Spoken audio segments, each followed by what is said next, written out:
கடக ராசியில ஒருவருக்கு சனி இருக்கு. அதன் மேல் குரு பிரயாணிக்கிறார். சனி மீது குரு போகிறது தான் இருக்கிறதுலயே மிக சிறப்பான கோச்சார நிலை.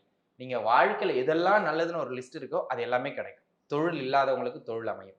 வேலையே இல்லாதவங்களுக்கு வேலை அமையும். இவன்லாம் ஒரு ஆளா அப்படின்னு சொன்னா கூட பரவாயில்லப்பா பையன் முன்னேறிடுவான்னு ஒரு நம்பிக்கை வந்துருச்சுப்பா அப்படிங்கிற மாதிரி வாழ்வின் முக்கிய ஆதாரம் சொல்லக்கூடிய திருமணம், குழந்தை பாக்கியம், வேலை அமைகிறது, தொழில் அமைகிறது, அந்தஸ்து கிடைக்கிறது, கடன்ல இருந்தவன் கடனை விட்டு வெளில வர்றது, அவன் 4 பேருக்கு கடன் கொடுக்கறதுன்னு நீங்க எதெல்லாம் நல்லதுன்னு ஒரு லிஸ்ட் வச்சிருப்பீங்க. நீங்க எதை வேணா சேர்த்துக்கலாம் அதுக்குள்ள. சரிங்களா? சனியின் மீது ஒருவரின் ஜாதகத்துல எப்பெல்லாம் கோச்சாரத்துல குரு கிராஸ் ஆகுறாரோ அந்த வீட்டுக்குள்ள போகும்போது கிட்டத்தட்ட ஒரு வருடம் போவார். அதை நீங்க அப்படியே ரிவர்ஸாவும் எடுத்துக்கலாம். உங்க ஜாதகத்துல குரு ஒரு இடத்துல இருந்து அது மேல கோச்சாரத்துல சனி பயிற்சியில சனி போனாலும் சரி, இந்த சனி குரு காம்பினேஷன் அப்படிங்கிறது ரொம்ப சூப்பரான காம்பினேஷன். சில பேர்லாம் கல்யாணமாகி 10 வருஷம் குழந்தை இல்லாம இருப்பாங்க. எப்படி பெத்துக்கிறாங்கிறது வேற விஷயம். இயல்பா கன்சீவ் ஆகலாம், இல்ல மருத்துவம் போய் கன்சீவ் ஆகலாம். அது வேற விஷயம். அது செலவுகளை தரும், அலைச்சல்களை தரும். ஆனா குழந்தை கிடைச்சிரும். வாழ்வின் முக்கிய ஆதாரங்கள் இவங்களுக்கு இந்த குரு பெயர்ஸ்ல கிடைச்சிரும். இப்ப சனி கடகத்துல இருந்து குரு அது மேல போறாருன்னா வெளியூர்ல வேலை கிடைக்கும்.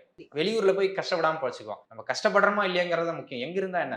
ஊருக்குள்ள இருந்தா ஒரு பையன் மதிக்க போறது இல்ல. வெளியூர்ல போனா சார்னு சொல்லு. கஷ்டப்படுகின்ற ராசிக்காரர்களுக்கு கூட சனியின் மீது கடகத்துல சனி இருந்துட்டாருன்னா உங்களுக்கு சொல்லவே தேவையில்லைங்க. அந்த காலகட்டத்துல நல்ல தசை நடக்குதுன்னு வச்சுங்களேன்.